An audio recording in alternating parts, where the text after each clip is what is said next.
Sir നമസ്കാരം. It's A long time. വളരെ നാളുകൾക്ക് ശേഷമാണ് സാറിന് മുമ്പിൽ നമ്മൾ തമ്മിൽ കണ്ടിട്ട്. അതെ അതെ സാർ, ഇപ്പം ഞാൻ ഒരു കാര്യം സാറിൻ്റെ അടുത്ത് ചോദിക്കട്ടെ.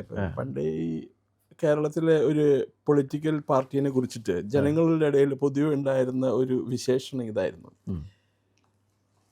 പച്ച തുപ്പിയും വെച്ച് പച്ച കൊടി കുത്തിയ പച്ച കാറിൽ പച്ച ഷീറ്റിൽ നമ്മൾ മലന്ന് കടന്ന് പോകുമ്പോൾ നിങ്ങൾ വിചാരിക്കും നമ്മൾ ശുകിക്കുകയാണ്. എന്നാൽ പച്ച ചാണകത്തിലെ പച്ച പുഴുക്കളെ പോലെ നമ്മൾ പുഴുക്കുകയാണെന്നുള്ളതാണ് പരമാർത്ഥം. ഇത് വർഷങ്ങളായിട്ട് ഞാൻ കേട്ടിട്ടുള്ളതാണ്. ആ രാഷ്ട്രീയ പാർട്ടി ഇന്ന് ഇന്ത്യയിലെ തന്നെ ഏറ്റവും പ്രമുഖ രാഷ്ട്രീയ പാർട്ടി. കാരണം ഒരു സംസ്ഥാന ഭരണം കൈയാളുന്നത് അവരാണ്. മുഖ്യമന്ത്രി ആവണതിൻ്റെ പ്രശ്നമല്ല. ഇപ്പം anybody can become A chief minister. അവർക്ക് മുഖ്യമന്ത്രി ഒന്നും വേണ്ട. അവർ റിമോട്ട് കൺട്രോൾ ഭരണമാണ്. പാണക്കാട് ഇരുന്നുകൊണ്ട് തിരുവനന്തപുരം നിയന്ത്രിക്കുന്നു. തിരുവനന്തപുരത്ത് അവരുടെ വൈസ്രോയി ഉണ്ട്. വൈസ്രോയാണ് മുഖ്യമന്ത്രിക്ക് നിർദ്ദേശം കൊടുക്കുന്നത്. അതെന്തെങ്കിലും ആട്ടെ. ഇപ്പം കഴിഞ്ഞ ദിവസം ഒരു വാർത്ത കാണാനിടയായി.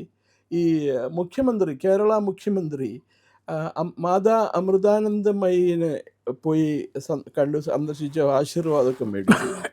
അത് തെറ്റായ നടപടിയാണ്. ആൾദൈവങ്ങളെയൊന്നും പോയി ഞങ്ങൾ കാണാറില്ല എന്ന് മറ്റൊരു മന്ത്രി, അതിന് കെ എം ഷാജി, ഞാൻ പേര് പറയണ്ടെന്ന് പറയണമല്ലോ, ഇതൊക്കെ അറിയണമല്ലോ ആളുകൾ എന്ന് പറയണം. പക്ഷെ ആദ്യം ഒരു കാര്യമുള്ളത്, ഈ ആൾദൈവം താനൊരു ആൾദൈവമാണെന്ന് മാതാമൃതാനന്ദമായി ഒരിടത്തും പറഞ്ഞിട്ടില്ല.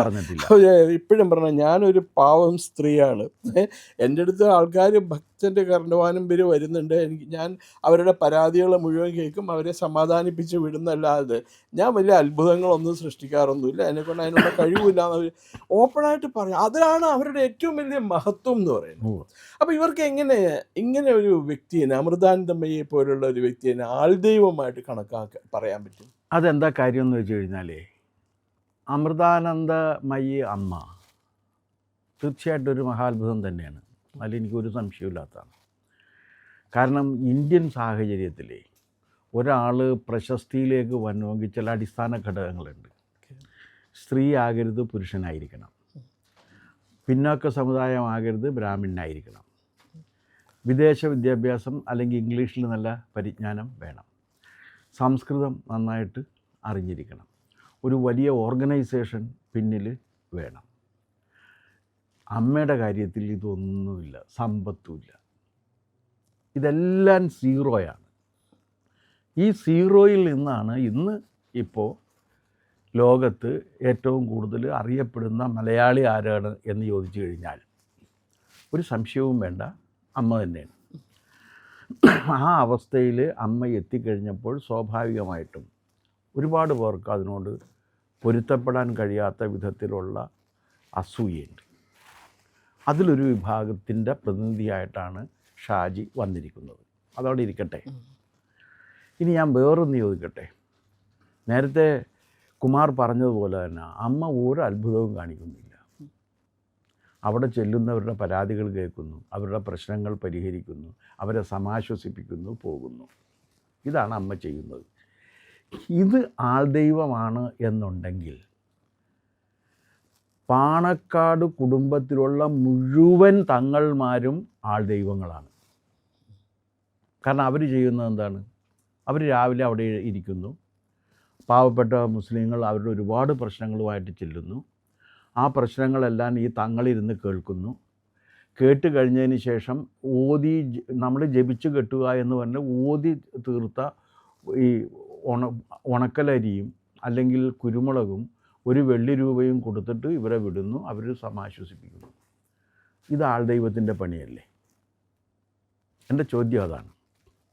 അപ്പോൾ കെ എം ഷാജി എന്ന് പറയുന്ന മന്ത്രി ആദ്യം ഇല്ലാതാക്കേണ്ടത് മുസ്ലിം ലീഗ് വർഷങ്ങളായി തുടർന്നു കൊണ്ടിരിക്കുന്ന പാണക്കാട്ട് തങ്ങൾമാരുടെ ആൾദൈവ വ്യാപാരമാണ്.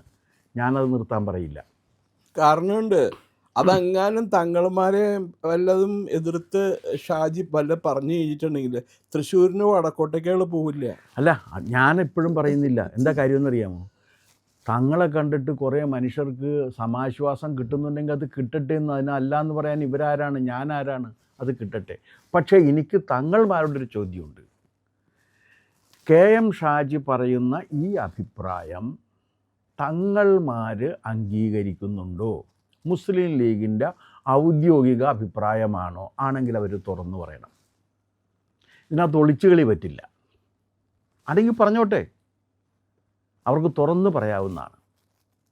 ഇനി KM ഷാജിയുടെ മതം ഇസ്ലാം മതമാണ്. ഇസ്ലാം മതം ഇന്ത്യയിൽ ജനിച്ചു വന്ന ഒരു മതമല്ല. അറേബ്യയിൽ നിന്ന് വന്നിട്ട് 1400 കൊല്ലമേ ആയിട്ടുള്ളൂ. ലോകത്തിൻ്റെ ബൃഹത്തായ സമയത്തിൽ വൈക്കം മുഹമ്മദ് ബഷീറിൻ്റെ ഭാഷയിൽ പറഞ്ഞ അനന്തമായ കാലത്തിൽ ഈ 1400 കൊല്ലം എന്ന് പറയുന്ന ഒന്നുമില്ല. ആ 1400 കൊല്ലത്തിൽ അറേബ്യയിൽ നിന്ന് വന്ന ഒരു മതത്തിനെ അവരുടെ ഒരുപാട് ആചാരങ്ങൾ ഇവിടുത്തെ ആചാരങ്ങളുമായിട്ട് യോജിക്കുന്നില്ല, അതുകൊണ്ട് ഇവിടെ അത് തുടരാൻ പാടില്ല എന്നാണല്ലോ ഷാജി പറഞ്ഞതിൻ്റെ ചുരുക്കം. അതെ അതെ. അതാണെങ്കിൽ ഈ അറബി ആചാരങ്ങൾ ഒട്ടനവധി നിലനിൽക്കുന്ന ഇസ്ലാമിനോട് എനിക്ക് വിയോജിപ്പുണ്ടെന്ന്. അപ്പോൾ അതൊക്കെ മാറ്റണമെന്ന് ഞാൻ ആവശ്യപ്പെട്ടാലോ? എനിക്കും ആവശ്യം, യുക്തി ശരിയാണല്ലോ. KM ഷാജി ആവശ്യപ്പെടുന്നത് അദ്ദേഹത്തിൻ്റെ മതമായ ഇസ്ലാമിൽ ഇത്തരം വിശ്വാസങ്ങളില്ല, വേണ്ട. അത്തരം വിശ്വാസങ്ങളില്ലാത്തത് കൊണ്ട് സെക്കുലറിസം സംരക്ഷിക്കണം എന്നുണ്ടെങ്കിൽ ഇത് പാടില്ല എന്നാണ്. സെക്കുലറിസം സംരക്ഷിക്കണം എന്നുണ്ടെങ്കിൽ ഇസ്ലാം മതത്തിൽ ഇന്ന് നിലനിൽക്കുന്ന ആചാരങ്ങൾ അതുപോലെ തുടരണോ? പലതും മഹാവൃത്തികേടാണെന്ന് എനിക്ക് അഭിപ്രായം ഉണ്ടെങ്കിൽ. കാരണം മതത്തിൻ്റെ ആചാരങ്ങളിലും അനുഷ്ഠാനങ്ങളിലും യുക്തിയോ ആ യുക്തിയുടെ അടിസ്ഥാനത്തിൽ നമുക്ക് വിലയിരുത്താവുന്നതുമായിട്ടുള്ള അല്ലാത്ത ഒരുപാട് കാര്യങ്ങളുണ്ടാകും. എല്ലാ മതത്തിലും വരും, അത് ഇതിലെന്നല്ല.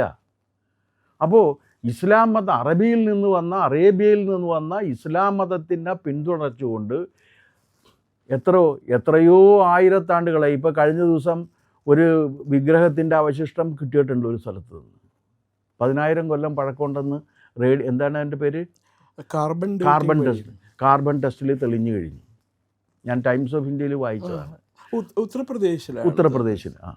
അപ്പോൾ ഈ 10,000 കൊല്ലം പഴക്കമുള്ള അല്ലെങ്കിൽ അതിനേക്കാൾ പഴക്കമുള്ള ഒരു ആചാര ജീവിത രീതിയെ ആണ് ഈ 1400 കൊല്ലം മാത്രം പഴക്കമുള്ള ഒരു മതത്തിൻ്റെ പിൻബലത്തിൽ നിന്നുകൊണ്ട് ഷാജി അധിക്ഷേപിക്കുന്നത്. ഇത് ഹിന്ദു മതത്തിൻ്റെ ഭാഗമല്ലേ? ഹിന്ദു മതത്തിൻ്റെ ഭാഗമായിട്ടുള്ള ഈ ആചാരങ്ങൾ ഇവിടെ തുടരാൻ പാടില്ല എന്ന് പറയാൻ ഷാജിക്ക് എന്ത് അധികാരം? ആര് കൊടുത്ത് ഈ അധികാരം? ഈ ചോദ്യമില്ലേ? ഹു ഈസ് ഹീ എന്ന് നമുക്ക് ചോദിക്കേണ്ടി വരും. ഒരു മന്ത്രിയാണ് സമ്മതിച്ചേ, പക്ഷെ ആ മന്ത്രിയാണ്, അദ്ദേഹം മുസ്ലിമുമാണ്, മതമാണ് പ്രശ്നം എന്ന് പറയുന്ന ആളാണ്. എല്ലാത്തിൻ്റെയും മാനദണ്ഡം മതമാണെന്നും മുസ്ലിം ലീഗ് അധികാരത്തിലേറുന്നത് മതത്തിൻ്റെ താല്പര്യങ്ങൾ സ്ഥാപിക്കാനാണെന്നും പരസ്യമായി പറഞ്ഞിട്ടുണ്ട്. അതെ, അല്ലാണ്ട് അദ്ദേഹം രഹസ്യമായിട്ട് പറഞ്ഞിട്ടില്ല. രഹസ്യമായിട്ട് ഈ കാര്യം പരസ്യമായിട്ട് പറയാത്തത് പാണക്കാട് തങ്ങൾമാരാണ്. അവർക്ക് മനസ്സിൽ ഇതൊക്കെ തന്നെയായിരിക്കും ആഗ്രഹം എന്നാണ് ഞാൻ കരുതുന്നത്. അല്ലെങ്കിൽ അല്ല എന്ന് പറഞ്ഞു കഴിഞ്ഞാൽ ഞാൻ മാപ്പപേക്ഷിക്കാനും തയ്യാറാണ്. ഞങ്ങൾ അങ്ങനെയൊന്നുമല്ല, ഞങ്ങൾ വളരെ വിശാലമായിട്ട് കാണുകയാണ് എന്ന് പറയട്ടെ അവരെ. അങ്ങനെ പറയുന്നില്ലല്ലോ, പറഞ്ഞിട്ടില്ല, അവർ പറയേയില്ല. അങ്ങനെ പറയട്ടെ. പറഞ്ഞു കഴിഞ്ഞാൽ അവരോട് പറയാമെന്ന്, അത് ഇതുവരെ നിങ്ങൾ പറയാതിരുന്നുകൊണ്ട് പറഞ്ഞാണ്, ഇനി മേലിൽ അങ്ങനെ പറയില്ല എന്നും പറയാം. പക്ഷേ ഇത് ഒരു വലിയ ജനവിഭാഗത്തിൻ്റെ ആചാര മര്യാദ രീതികളെ അവഹേളിക്കാൻ മുസ്ലിം ലീഗിൻ്റെ നേതാവായി KM ഷാജിക്ക് ആരാണ് അധികാരം കൊടുത്തിരിക്കുന്നത്? സർ, മുസ്ലിം ലീഗ് എന്ന് പറഞ്ഞാൽ it's a law unto themselves. ഇപ്പോൾ ഉദാഹരണത്തിന് ഞാനൊരു കാര്യം പറയാം. ഇവിടെ ഹമസിനെതിരായിട്ട് ശശി തരൂർ പ്രസംഗിച്ചു. അതോടുകൂടി Shashi Tharoor become a persona non grata for the Muslims. അയാളെ അതുവരെ കേരള മുഖ്യമന്ത്രി പദത്തിലേക്ക് അവർ തന്നെ എടുത്ത് പറഞ്ഞിരുന്നു. പഴയ പത്രങ്ങൾ എടുത്ത് നോക്കിയാൽ അറിയാൻ പറ്റും. ഈ ഹമസിനെ മോശമായിട്ട് ചിത്രീകരിച്ചു, ഹമസ് ഭീകരവാദികളാണെന്ന് പറഞ്ഞതിനാണ് ശശി തരൂരിനെ അവർ പുറത്താക്കിയത്. അതേസമയം ഇതേ മുസ്ലിം ലീഗും ഇതേ കോൺഗ്രസ്സുകാരും കാശ്മീരിൽ നിന്ന് അവിടുന്ന് 1.5 ലക്ഷം പണ്ഡിറ്റുകളെ അടിച്ചു ഓടിച്ചിട്ട് അവർ ഇന്ത്യയിൽ സ്വന്തം നാട്ടിൽ അഭയാർത്ഥികളായിട്ട് താമസിക്കുമ്പോൾ അവർക്ക് വേണ്ടിയിട്ട് ഇന്നവരെ ഈ മുസ്ലിങ്ങൾ ഒരു മനുഷ്യനും ഒരു അക്ഷരം പറഞ്ഞിട്ടില്ല, ഒരക്ഷരം പറഞ്ഞിട്ടില്ല, എത്രയോ പറയേയില്ല. കാശ്മീരി പണ്ഡിറ്റുകളെയാണ് ഇസ്ലാമിക് ഭീകരർ അല്ലെന്ന് കൊന്നൊടുക്കിയിരിക്കുന്നത്. ഇത് ഒരക്ഷരം പറയുന്നില്ല അവർ. പക്ഷെ എന്നിട്ട് മാതാ അമൃതാനന്ദമയിയെ പോലെയുള്ള മനുഷ്യർക്ക് ഇത്രയേറെ ഉപകാരങ്ങൾ ചെയ്യുന്ന, മനുഷ്യരെ സാന്ത്വനിപ്പിക്കുന്ന, അനേകം പേര് അവരുടെ മനസ്വാസ്ഥ്യം നേടിയിട്ടുള്ള, അവർക്കത് പ്രദാനം ചെയ്യുന്ന, ഈ സർവീസ് ചെയ്യുന്ന ഒരാളെ അധിക്ഷേപിക്കുന്നത് എന്തിൻ്റെ പുറത്താണ്? ഹിന്ദുമതത്തെ അധിക്ഷേപിക്കാൻ KM ഷാജിക്ക് ആരധികാരം കൊടുത്ത്? പാണക്കാട് തങ്ങൾക്ക് ആ അധികാരം കൊടുക്കാനുള്ള അധികാരമുണ്ടോ, അവകാശമുണ്ടോ? VD സതീശൻ ഇതുവരെ ഉള്ളതനുസരിച്ചിട്ട് ഇത് ശരിയാണ്. VD സതീശൻ ഹിന്ദു ആണെന്നാണ് ഞാൻ ധരിക്കുന്നത്. അദ്ദേഹം ഗുരുവായൂരമ്പലത്തിലൊക്കെ പോയി തൊഴുതിട്ടുണ്ട്, വേറെയും അമ്പലങ്ങളിൽ പോയിട്ടുണ്ട്. ആ ഹിന്ദുമത വിശ്വാസിയായ VD സതീശന് അദ്ദേഹത്തിൻ്റെ വിശ്വാസമനുസരിച്ച് ജീവിക്കാനുള്ള അവകാശം നിഷേധിക്കാൻ മുസ്ലിം ലീഗിന് ആരധികാരം കൊടുത്തു? ആര് കൊടുത്തു അധികാരം? അതാണ് ഇവിടെ രണ്ടു തരം നിയമമാണെന്ന് പറയുന്നത്. ഹൈന്ദവർക്കൊരു നിയമവും ഇസ്ലാമിക് സമുദായത്തിൽപ്പെട്ട അതിൽ നിന്ന് മുഖ്യമന്ത്രിയെപ്പോലും ഒഴിവാക്കാൻ കഴിയുന്നില്ല എന്നാണ് പറയുന്നത്. ഞാൻ അങ്ങനെയാണെങ്കിൽ ആവശ്യപ്പെടുന്നു, ഈ വെള്ളിയാഴ്ച ദിവസം ഇവരെല്ലാവരും കൂടി പോയിട്ട് റോട്ടിൽ ബഹളം ഉണ്ടാക്കി റോട്ടിൽ ഗതാഗതം തടസ്സപ്പെടുത്തുന്നത് ഏതിൻ്റെ പേരിലാണെങ്കിലും പറ്റില്ല എന്ന് ഞാൻ ആവശ്യപ്പെട്ടാലോ? ന്യൂനപക്ഷ വിരുദ്ധനായിട്ട് എനിക്ക് പിന്നെ അതൊരു പ്രശ്നമല്ല. ന്യൂനപക്ഷമായാലും ഭൂരിപക്ഷമായാലും പറയേണ്ട കാര്യം പറയാതിരിക്കാൻ പറ്റില്ലല്ലോ. ആരെങ്കിലും പറയേണ്ടതെന്നിട്ട് പറയുന്നതാണ്. ഇവരോട് ആരും പറയില്ല, കാരണം ഇവരെ പേടിയാണ് എല്ലാവർക്കും. എന്തായാലും ഒരു ദിവസം മരിക്കുമെന്ന് ഉറപ്പുള്ള സ്ഥിതിക്ക് എനിക്ക് ഇവരെ പേടിയില്ല. അവർ കൊന്നാലും വലിയ വിരോധമൊന്നുമില്ല, ഇവർ കൊല്ലും. കാരണം എന്താണെന്ന് വെച്ചാൽ എന്തെങ്കിലും പറഞ്ഞ് ഒരു പോസ്റ്റ് ഇട്ടിട്ടുണ്ടെങ്കിൽ, ഞാൻ ഫേസ്ബുക്ക് പോസ്റ്റ് എഴുതുന്ന ഒരാളാണ്, എനിക്ക് ഒരുപാട് ഇതുകൊണ്ട്, എന്തെങ്കിലും പറഞ്ഞൊരു പോസ്റ്റ് ഇട്ടിട്ടുണ്ടെങ്കിൽ ഒരു ഫേസ്ബുക്ക് പോസ്റ്റിൽ എന്നെ പുലഭ്യം പറഞ്ഞുകൊണ്ട് എഴുതിയത് 7000 മുസ്ലിങ്ങളാണ്. ഞാനത് അങ്ങനെ തന്നെ എടുത്ത് വെച്ചിട്ടുണ്ട്, കാരണം നാളെ എവിടെയെങ്കിലും തെളിവായിട്ട് ഹാജരാക്കണമല്ലോ. 7000 മുസ്ലിങ്ങൾ എന്നെ പുലഭ്യം പറയുകയും എൻ്റെ മാതാപിതാക്കളുടെ അഭിസംബോധന ചെയ്തുകൊണ്ട് സംസാരിക്കുകയും ചെയ്തിട്ടുണ്ട്. ശുദ്ധ മലയാളത്തിൽ പറഞ്ഞാൽ തന്തയ്ക്ക് വിളിച്ചിട്ടുണ്ടെന്ന് അർത്ഥം. പക്ഷെ അത് പിന്നെ ഇത്തിരി സംസ്കൃതത്തിൽ പറഞ്ഞാണ് മാതാപിതാക്കളെ അഭിസംബോധന ചെയ്തു എന്നുള്ള കാര്യം. അപ്പോൾ അങ്ങനെ ചെയ്തിട്ടുണ്ട്. അല്ല, ഇവർക്ക് ഈ അന്യമതങ്ങളോടുള്ള ഈ അസഹിഷ്ണുത അതിവർ അവസാനിപ്പിക്കണം. അത് ഈ സെമിറ്റിക് മതങ്ങളുടെ പ്രത്യേകിച്ച് അബ്രാഹമിക് റിലീജിയൻസിന്റെ ബ്ലഡിലുള്ളതാണ്, DNA-യിലുണ്ട്. സാർ, അത് ഇസ്ലാംസിന് മാത്രമല്ല, ക്രിസ്ത്യാനികൾക്ക് ഈ പള്ളിയിൽ അച്ഛന്മാരുടെയൊക്കെ മോന്ത കണ്ടിട്ടില്ലേ നമ്മുടെ നേരെ വരുമ്പോൾ? ഹിന്ദുക്കളെ കാണുമ്പോൾ അവന്മാരുടെ എന്തുള്ള ആ വെറുപ്പുന്നുണ്ടല്ലോ. ഒരു ക്ലിമിസ് എന്നൊക്കെ പറഞ്ഞ ഒരു കുർദിനാളോ എന്ന ഒരുത്തനുണ്ട്. അയാളുടെ മുഖത്ത് സ്ഥായി ഭാവം, വിരോധവും വെറുപ്പുമാണ് ജനങ്ങളോട്. അല്ല, ഈ കാര്യത്തിൽ അതുകൊണ്ട് അമ്മയെ അധിക്ഷേപിക്കുന്ന ഈ പരിപാടി മുസ്ലിം ലീഗ് ഇതോടുകൂടി നിർത്തണം. അതാണ് എനിക്ക് പറയാനുള്ളത്. പ്രിയമുള്ളവരെ, മറ്റു മാധ്യമങ്ങൾ പറയാത്ത ഏറ്റവും പുതിയ വാർത്തകളും വിശകലനങ്ങളുമായിട്ടാണ് ഇന്ത്യ ലൈവ് നിങ്ങളുടെ മുന്നിലേക്ക് വരുന്നത്. നമ്മുടെ ചാനൽ കാണണം, ഒരുപാട് പേരെ കാണിക്കണം, അവരോടൊക്കെ ചാനലിൻ്റെ വരിക്കാരാവാൻ പറയണം, സബ്സ്ക്രൈബ് ചെയ്യണം. ചെയ്യാത്ത ആളുകൾ ഉറപ്പായിട്ടും ചെയ്യണേ.